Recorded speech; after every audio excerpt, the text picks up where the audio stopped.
Hola, ¿qué tal? Buenos días, buenas tardes. Yo soy Fabricio Carballo. Voy a estar dando una pequeña clase sobre la elección del diseño de investigación en el marco del taller de metodología de la investigación que organizó la UNISAL, gracias a Sandra Wisich, su secretaria de investigación. Disculpen que no tengo camarita, lo que pasa es que tengo la cámara rota, así que vamos a focalizarnos entonces en las diapositivas. Bueno, el tema que voy a tratar, como les decía, es la elección del diseño de investigación. Para esto me voy a basar en la siguiente bibliografía, sí, principalmente son diferentes capítulos de los libros de Fontes de García y colaboradores y de Hernández Sampieri, de metodología de la investigación, justamente, que pueden encontrar ambos libros en el link que les dejo ahí abajo, donde dice Drive Google. Ahí están los dos libros, pueden acceder simplemente copiando el link para el que le interese profundizar respecto a la temática. Bueno, generalmente los jóvenes investigadores y todos, en realidad nosotros, nos encontramos siempre en un problema cuando tenemos que seleccionar el diseño o la mejor forma de llevar adelante nuestra investigación, ¿no? Entonces, siempre la idea es tratar de recordar cuál es la pregunta que nos motivó a investigar, ¿no? Siempre partir de la pregunta y los objetivos de la investigación. Si no hay pregunta de investigación, no tiene sentido investigar. La diferencia, yo siempre resalto, entre un trabajo, por ejemplo, entre un proyecto de intervención y un proyecto de investigación, es que el proyecto de investigación tiene que tener una finalidad de generar conocimiento, tiene que tener una pregunta, ¿sí? Muchas veces uno tiende a preguntarse el por qué. Generalmente los alumnos, cuando plantean sus proyectos, vienen con alguna pregunta del por qué, y siempre también les suelo insistir, esto es un poco a título personal, ¿sí? Que a veces es una pregunta más útil, si se quiere, el cómo que el por qué, ¿sí? En el sentido de ver cuáles son aquellos mecanismos implicados en las diferentes dinámicas, en vez de buscar algún tipo de razón o de sentido o de causa. Vamos a avanzar sobre esto a la medida que avancemos sobre el tema del diseño. Muchas veces la pregunta simplemente tiene que ver justamente si existe este fenómeno o esta relación que yo digo o planteo o quiero observar, ¿sí? Como les decía, muchas veces los alumnos vienen con directamente la respuesta a la pregunta de investigación, ¿no? Como que por ahí es un poco confuso en la literatura que siempre se parte, digamos, del problema. Entonces a veces se entiende el problema como un problema de la realidad social que hay que solucionar, y entonces se plantea la investigación como una solución, y en realidad, en términos estrictos, eso no implica una investigación.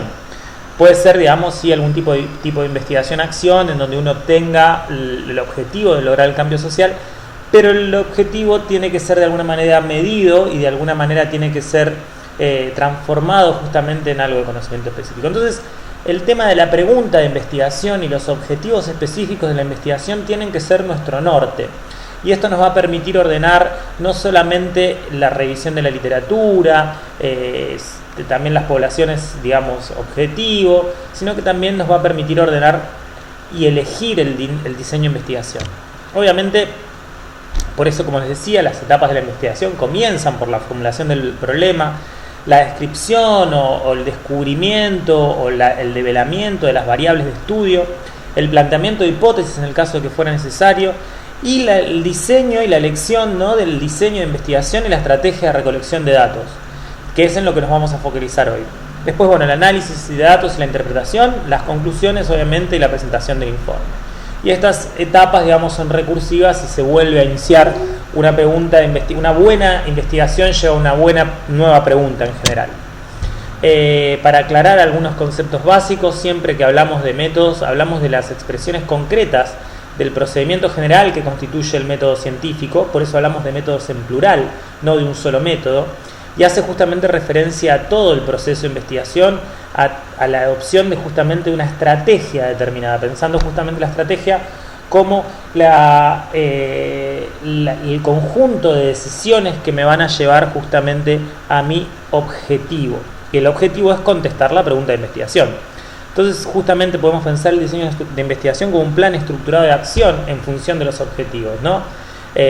Justamente para la obtención relevantes para solucionar el problema planteado. Y las técnicas hacen referencia a los elementos específicos, ¿no? El método científico es el método general, los diferentes métodos son las diferentes estrategias que podemos tener dentro del método científico en general. No es lo mismo los métodos de las ciencias naturales que los de ciencias sociales, e inclusive dentro de las mismas disciplinas sociales podemos tener diferentes métodos, inclusive dentro de la misma disciplina. Por ejemplo, nosotros en el área de psicología tenemos desde la psicología experimental hasta cuestiones más de psicología comunitaria, psicología social y investigaciones de campo, encuestas. Y las técnicas tienen que ver con esto. Bueno, la encuesta, la entrevista, el cuestionario, son todas técnicas distintas, ¿sí? Entonces justamente podemos decir que en el nivel más macro se encuentra el método científico, después van a estar los métodos de investigación como las estrategias. Después de todos estos métodos elegiremos un diseño particular y utilizaremos una técnica particular que concuerde con ese diseño dentro de la lógica que yo haya planteado en función de mi pregunta. Así, en grandes rasgos, estas dos grandes estrategias de abordaje de la realidad podemos dividirlas clásicamente en cuantitativas y cualitativas, ¿no? Siendo las cuantitativas aquellas en donde se mide algo y van a divergir en su interior en función del grado de manipulación que yo tenga de las variables intervinientes, siendo el extremo máximo de la manipulación el experimento y el extremo mínimo la observación. Dentro de lo que son las estrategias cualitativas, la elección del diseño final tendrá que ver con el objetivo de la investigación, y muchas veces el abordaje cualitativo de la realidad tiene que ver justamente con la naturaleza de los datos que yo me voy a encontrar, que no son cuantificables, que no se pueden medir, y también obviamente con los objetivos mismos de la investigación. Dentro de lo que es el enfoque cuantitativo y las diferencias entre el enfoque cuantitativo y cualitativo, además de diferencias metodológicas y de diseño, tienen diferencias epistemológicas de base. Una de ellas tiene que ver con la idea del mundo social. El mundo social para el enfoque cuantitativo es intrínsecamente cognoscible y todos podemos estar de acuerdo, en mayor o menor medida, pero con un cierto acuerdo, en la realidad, en la naturaleza de la realidad social.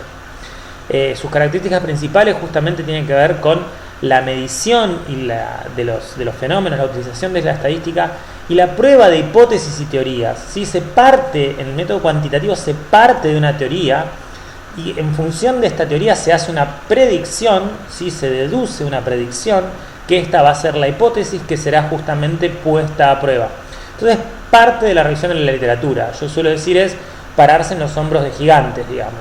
Vos agarrás todo el bagaje cultural, digamos, y la acumulación de conocimiento de la disciplina de la que vas a abordar el problema, y partís de ahí. Sí, por lo tanto, el proceso es deductivo, secuencial, probatorio, utiliza la recolección de datos y analiza la realidad que entiende como objetiva, por lo menos en términos del consenso. La fortaleza tiene que ver justamente con la generalización de los resultados, el control sobre los fenómenos, la precisión de sus mediciones y de sus estimaciones, la confiabilidad, la validez, la capacidad de replicación y la posibilidad de predecir hechos que no han sucedido.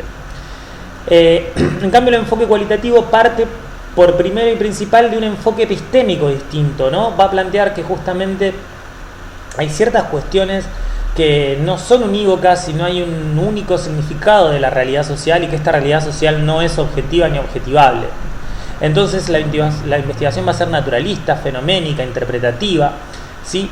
Y en realidad, cuando hablamos de enfoque cualitativo, estamos utilizando un término amplio, un término paraguas, que incluye varios conceptos y varias técnicas de estudios que simplemente se agrupan por no ser cuantitativos, ¿sí? Y en este sentido hay diversos marcos interpretativos, como el interaccionismo, el constructivismo, inclusive el feminismo, que cada vez es más fuerte, como diciendo, bueno, yo me paro desde el feminismo a hacer esta interpretación. Las características principales es que los enfoques van a ser abiertos, no se va a sacar conclusiones cerradas, se van a conducir en ambientes naturales, y a diferencia del método cuantitativo, donde yo busco datos para probar mis hipótesis, el significado se genera de los datos y las hipótesis se generan a partir de las observaciones, y estas hipótesis no son lo que van a guiar la investigación como una investigación cuantitativa, sino que las hipótesis pueden surgir en cualquier momento del proceso de la investigación, y muchas veces inclusive el objetivo final de una investigación cualitativa es generar una hipótesis explicativa de algo, y obviamente no se fundamenta en la estadística. Por lo tanto, va a ser un proceso más inductivo, va a ser recursivo, va a tratar de analizar diferentes realidades subjetivas y no va a tener una secuencia lineal donde se empieza por un lado y se termina por el otro. Las fortalezas son justamente la profundidad de sus significados, la amplitud, la riqueza interpretativa y la contextualización de los fenómenos sociales a investigar. Obviamente existen también diferentes puntos intermedios, los conocidos como enfoques mixtos, donde tenés ciertos elementos de los enfoques cualitativos y ciertos elementos de los enfoques cuantitativos, ¿sí? Cabe aclarar, ¿no?, que en ambos tipos de enfoques se pueden utilizar múltiples técnicas de recolección de datos. Y esto es algo que es para que nosotros recordemos y para que tengamos en mente.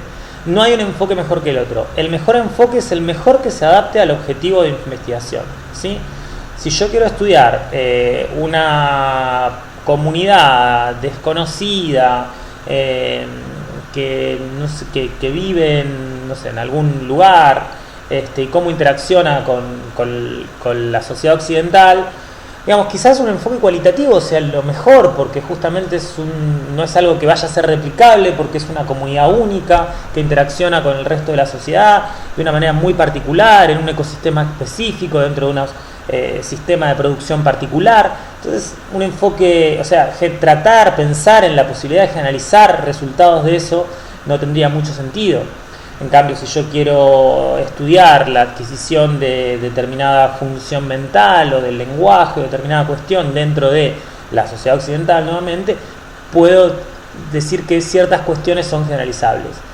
Igual no vamos a entrar mucho en estos detalles, pero digamos, lo que sí es importante entender es que no son necesariamente enfoques opuestos y contradictorios. Entonces, como decíamos, la investigación en grandes rasgos, como las grandes estrategias de investigación, vamos a tener las cuantitativas y las cualitativas.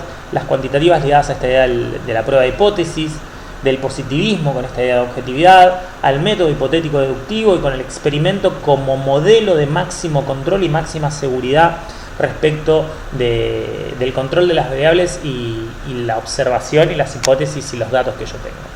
La cualitativa justamente va a tener que ver con algún tipo de marco social, sea el constructivismo, la fenomenología, como los marcos que han sido hasta ahora los más referenciales. Va a hablar de una realidad empírica diferente de la realidad epistémica. Digamos, una cosa es lo que yo conozco no termina de captar absolutamente la realidad, porque esta justamente va a ser una construcción en esa interacción entre el sujeto y el objeto. Y va a intentar comprender más que generar hipótesis y entender causas, ¿no? No es la investigación cuantitativa es causal. Las causas no es lo mismo que los sentidos. En ese sentido, el comprender no es lo mismo que encontrar la causa. Por eso la pregunta entre el por qué y el cómo es diferente. Entonces el diseño va a ser algo que se va a construir en el proceso de investigación, que esto se conoce como diseño emergente. Nosotros lo que vamos a pasar a ver ahora, que tiene que ver con diseños específicos de investigación, se aplica más a aquellos enfoques cuantitativos, porque claramente si el diseño es emergente no puedo tener diseños prefijados. Si bien tengo un montón de estrategias que ya son ampliamente utilizadas, como la etnografía, como la teoría fundada, para tanto la interpretación como el análisis y la recolección de datos. Pero bueno, nos vamos a hacer un poquitito más hincapié en la parte de la investigación cuantitativa, porque los diseños son bastante más claros y a veces es un poco confuso para algunos. Y en cierto sentido la investigación cuantitativa es más sencilla al ser más lineal. Entonces el diseño de investigación vamos a decir que es el plano, la estrategia para obtener la información deseada para resolver el problema planteado. El objetivo del diseño es responder la pregunta de investigación, cumplir los objetivos del estudio y, en el caso de la investigación cuantitativa, como les decía, someter las hipótesis a prueba. No hay un diseño mejor que el otro. Esto ya lo dijimos, pero me gustaría reforzarlo. La calidad de la investigación va a depender de la elección del diseño, pero también de la forma de aplicación y del trabajo que uno le ponga realmente. Entonces, dentro de los diseños vamos a tener los experimentales, que algunos autores llaman manipulativos, y los no experimentales o no manipulativos. Se elige la palabra no manipulativo porque el experimento es un diseño específico, entonces a veces el diseño experimental confunde con la idea de experimento. Entonces, dentro de los experimentales vamos a tener los experimentos puros, los cuasi experimentos y los pre-experimentos. Dentro de los no experimentales vamos a tener justamente los que son en función de la duración de los estudios, los que son transversales o longitudinales. Dentro de los transversales tenemos exploratorios, descriptivos y correlacionales o causales. O sea, los correlacionales y los causales. Y dentro de longitudinales vamos a tener de tendencia, de análisis de grupo, corte y de panel. Y vamos a hablar un poquito más de esto adelante. Para empezar justamente con todo lo que vendrían a ser los diseños experimentales o manipulativos, justamente en un experimento o un diseño manipulativo se experimenta intencionalmente una o más variables independientes, ¿sí?, para minimizar los efectos en una o más variables dependientes, dentro de una situación controlada por el investigador, ¿sí? ¿Qué se puede manipular? Se pueden manipular estímulos, tratamientos, intervenciones, influencias, vínculos, reforzadores, ¿sí? Se utilizan cuando se pretende establecer causa y deben cumplir ciertos requisitos que muchas veces son imposibles de llevar a cabo, sobre todo en lo que tiene que ver con psicología social o con dinámicas sociales, dentro de lo que es también la abogacía o los estudios más de la sociología. El requisito justamente es la manipulación intencional de la variable, que el experimentador elija qué manipular y manipularlo a su gusto, ¿sí? El otro requisito es que mida el efecto de esta variable, de esta manipulación sobre diferentes variables, que tiene que ver justamente con la confiabilidad y la validez y con el control de los posibles factores que estén influyendo en mi estudio, ¿sí? Que esto se logra con la igualdad de grupos de origen en términos de las ciencias sociales, que generalmente se logra con esta idea del muestreo aleatorio. Justamente, ¿qué significa manipular? Manipular significa hacer variar o asignar distintos valores a una variable. Por ejemplo, ciertos estudios dicen, bueno, cuando yo quiero relacionar el nivel socioeconómico con determinadas variables, yo no puedo manipular un nivel socioeconómico. Entonces acá, todas estas cuestiones yo puedo hacer modelos experimentales, pero no puedo realizar experimentos en este tipo de cosas, ¿sí? ¿Qué es lo que se puede variar? Se puede variar no solamente el nivel de la variable, ¿sí? Pensemos si es una medicación, por ejemplo, la dosis, te doy 10 gramos, 20 gramos, 15 gramos, sino también se puede variar la modalidad, vía oral o vía inyectable, por ejemplo. El nivel mínimo de manipulación de una variable es la presencia-ausencia, un grupo control y un tratamiento. A uno se le da una medicación, al otro no se le da nada. O sea, se le da un placebo, digamos, que tiene todas las características menos la droga que se está estudiando. Bueno, se deben definir operacionalmente y a veces hay que evaluar ciertas manipulaciones que funcionen, o sea, que por ejemplo si es una medicación, que la medicación llegue a su objetivo. Por ejemplo, si tiene que llegar al cerebro, tiene que pasar la barrera hematoencefálica. Entonces a veces tengo que medir eso antes de hacer el experimento. Uno de los problemas que pueden surgir cuando uno diseña un experimento es la validez interna, que es el grado de confianza en los resultados del experimento y su interpretación. ¿Qué significa? Hay veces que por la manipulación que yo genero puedo generar ruido en mi propio experimento y hago que justamente mi experimento no funcione. No voy a profundizar en eso, pero tengan idea, por ejemplo, de que si yo no parto de dos grupos homogéneos, en términos, por ejemplo, de género, de edad, etc., y yo encuentro determinado resultado, y los dos grupos, uno le hice el tratamiento y el otro control, pero los dos grupos de partida eran diferentes, yo no sé si las diferencias que observaré después del tratamiento se deben al tratamiento o se deben a la diferencia inicial de los grupos. Entonces, esto es un factor de invalidez interna. Bien. Dentro de los tipos de diseños experimentales o manipulativos, vamos a hablar primero de los preexperimentos, en donde hay un solo grupo, ¿sí? Pero se le aplica un tratamiento a este grupo. ¿Sí? Hay un grado mínimo de control y es vulnerable a fallas de validez interna, porque yo no tengo grupo control, justamente. Este tipo de diseños son los estudios de casos con una sola medición, ya sea el caso individual o un caso grupal, o preprueba, posprueba. O sea, por ejemplo, quiero probar un método educativo sobre la enseñanza de la lectoescritura, tomo una evaluación de lectoescritura, aplico el método y después vuelvo a tomar otra evaluación de lectoescritura y me fijo la mejoría del grupo de alumnos. En este caso, yo no tengo grupo control, entonces puede ser que los alumnos hayan evolucionado, que hayan mejorado, o puede ser que esos alumnos particularmente aprendan bien. No tengo un grupo control que me permita ver cuál sería el nivel de aprendizaje en alguien que no recibió el tratamiento, para justamente poder medir cuál es el efecto del tratamiento. Por eso se dice que es un diseño preexperimental, es el mínimo grado de control. En los experimentos puros tienen al menos un grupo de comparación que debe ser equivalente en su inicio. ¿Sí? Entonces, el diseño es preprueba, posprueba, ¿sí? Y grupo control. Ese es el diseño experimental, ¿sí? Tengo que hacer una prueba anterior, por ejemplo, en el mismo escenario, yo estoy probando un método educativo. Les tomo a los dos grupos una evaluación, en uno aplico la enseñanza, por ejemplo, novedosa, y en otro utilizo los métodos tradicionales de educación, y después vuelvo a tomar una prueba.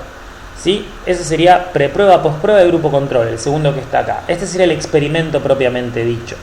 ¿Sí? Puedo hacerlo sin la preprueba, que acá algunos autores lo califican como experimento, pero desde lo que es estrictamente hablando del diseño de investigación, no es un experimento porque tengo el problema de la validez interna de que los grupos al inicio pueden no haber sido homogéneos. Imagínense que agarro una comisión A, una comisión B, por ejemplo, pero la comisión A venía de un primer año con un docente mucho más comprometido y tenían un nivel de base mayor. Entonces, y justo a ese grupo además yo le aplico el tratamiento experimental.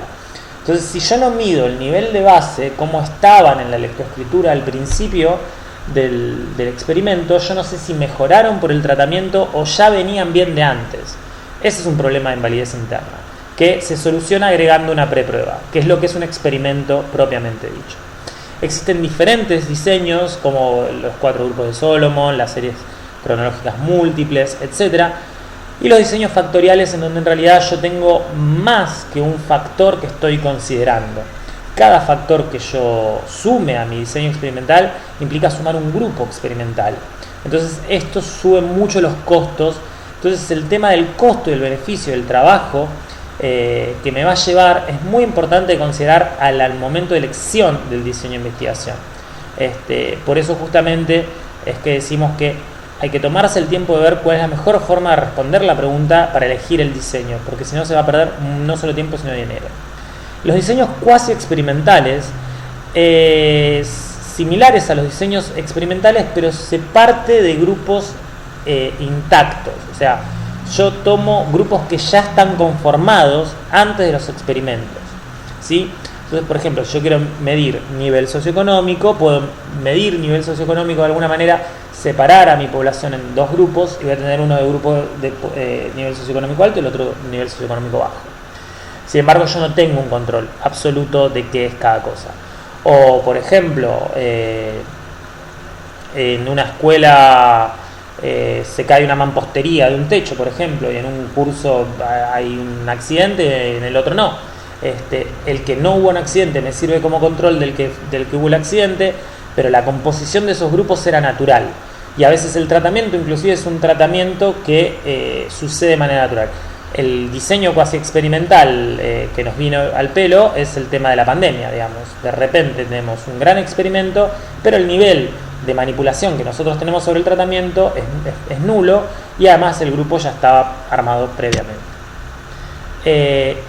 Como dijimos, el tema del problema de la validez interna lo solucionamos siendo muy prolijos en nuestros diseños y realizando los experimentos correctamente, digamos. Ahora, hay otro problema que tiene que ver con cuando yo realizo un experimento, que es una situación artificial y ficticia, cuánto tiene que ver con la realidad. Y ese es el problema de la validez externa.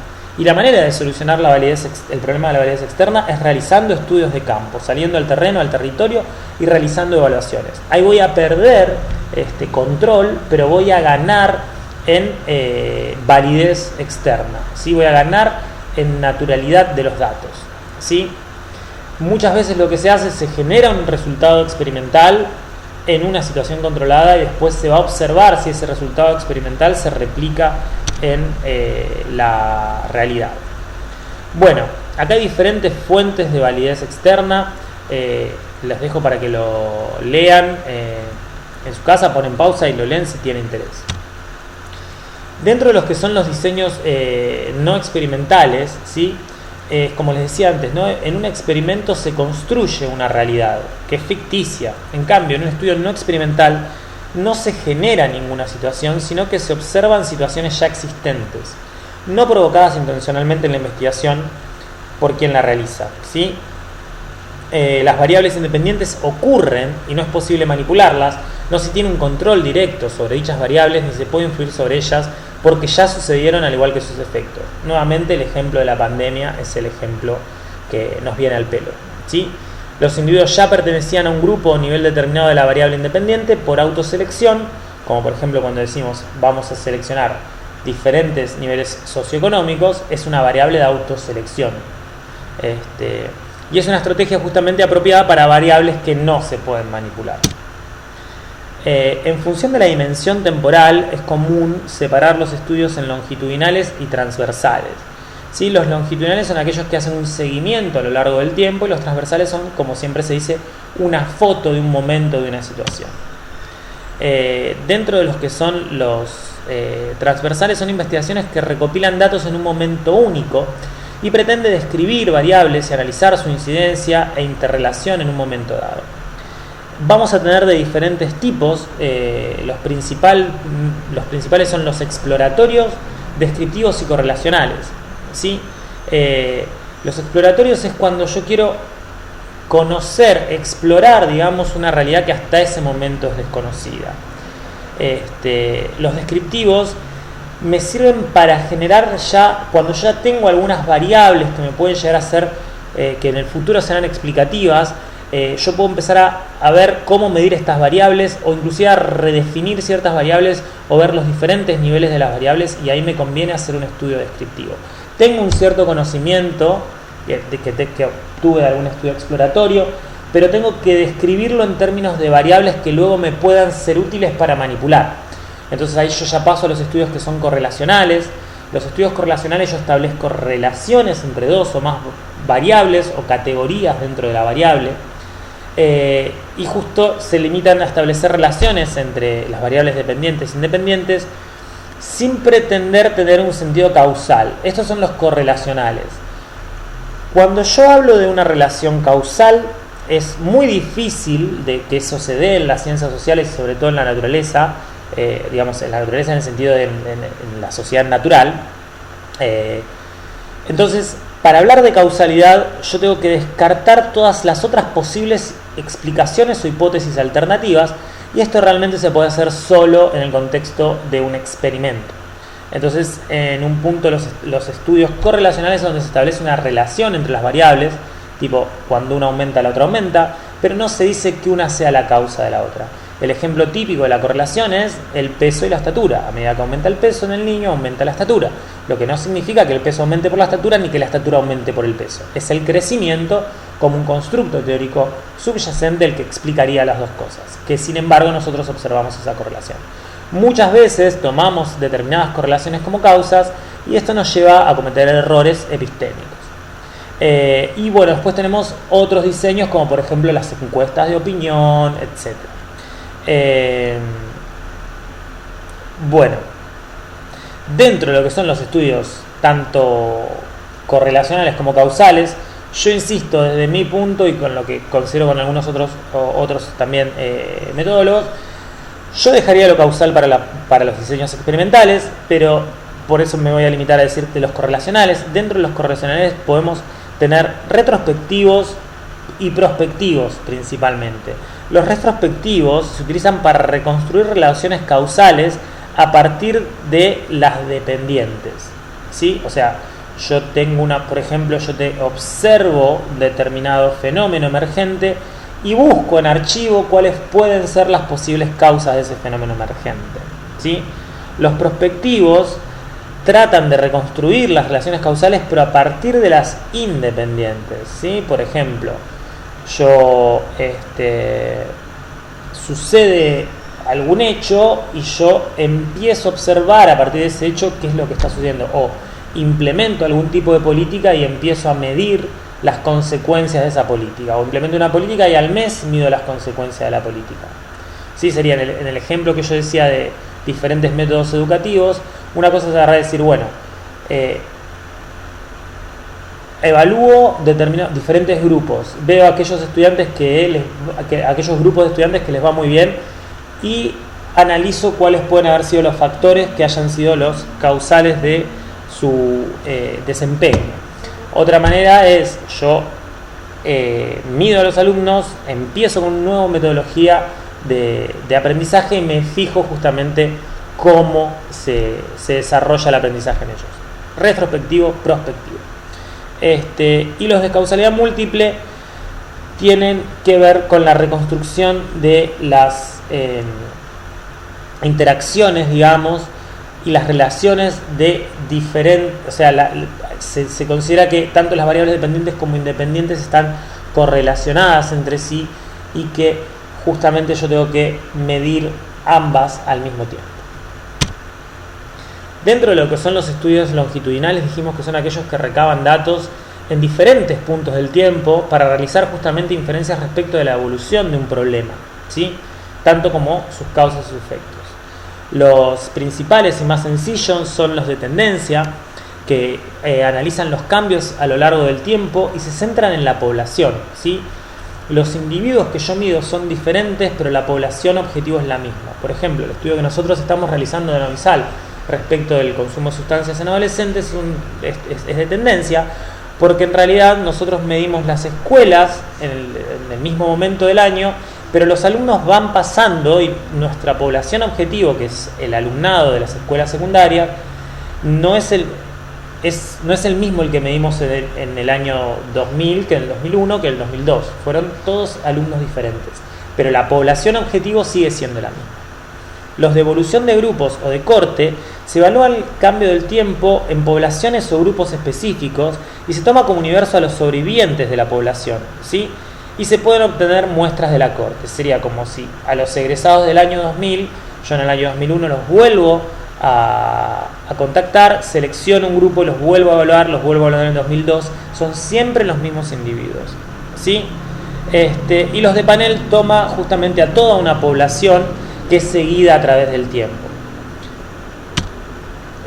Después están también obviamente los estudios de caso, que son estudios que utilizan procesos de investigación sobre todo cualitativa, cuantitativa o mixta, y analizan profundamente una unidad holística o problema que son, digamos, en un punto descriptivos, correlacionales al mismo tiempo, ¿no? En ocasiones utilizan la experimentación, que son estudios preexperimentales, como por ejemplo el caso Juanito o el caso del pequeño de Alfred, el de Watson, y pueden ser a la vez longitudinales o transversales. Esta unidad holística puede ser un individuo, una familia, una comunidad, una escuela, un objeto complejo. Generalmente los estudios de caso es cuando el objeto es demasiado complejo como para desarmarlo en las variables, entonces eso nos permite justamente tener una mirada más integrativa del objeto. Entonces, como se dijo anteriormente, la validez de la investigación dependerá de la adecuación de la metodología elegida y de la correcta y rigurosa realización del estudio, más que de la elección de un objeto más o menos potente. Entonces, lo que nos tenemos que llevar de esta pequeña charla es que existen diversos diseños de investigación, tanto cualitativos como cuantitativos, que cada uno tiene fortalezas y debilidades, y que pueden profundizar en cada uno de ellos dentro del material que les di, y además de que existen infinidad de diseños. Estos son, digamos, como unas agrupaciones de las más conocidas o populares, pero no son las únicas. Pero el verdadero mensaje que hay que llevarse es la primicia, que el mejor diseño de investigación es aquel que mejor se adapte al objeto de la investigación. Es la pregunta de investigación la que tiene que ser soberana. En ese sentido, que uno se sienta cómodo con determinada metodología, por ejemplo cuantitativa o cualitativa, no tiene que llevarnos a utilizar siempre la misma estrategia de investigación porque nosotros nos sentimos cómodos. Eso es faltarle un poco el respeto a nuestro objeto de estudio. Nosotros nos tenemos que amoldar al problema de la realidad que estamos estudiando a través del aprendizaje, la utilización o el desarrollo de un diseño acorde. No agarrar y tratar de meter la realidad en el diseño que nosotros tengamos, ya sea cualitativo o cuantitativo. Bueno, muchísimas gracias, espero que les haya sido de utilidad. Cualquier cosa, en la primer diapo tienen mi mail, me pueden contactar y tienen la bibliografía. Gracias por escuchar hasta acá.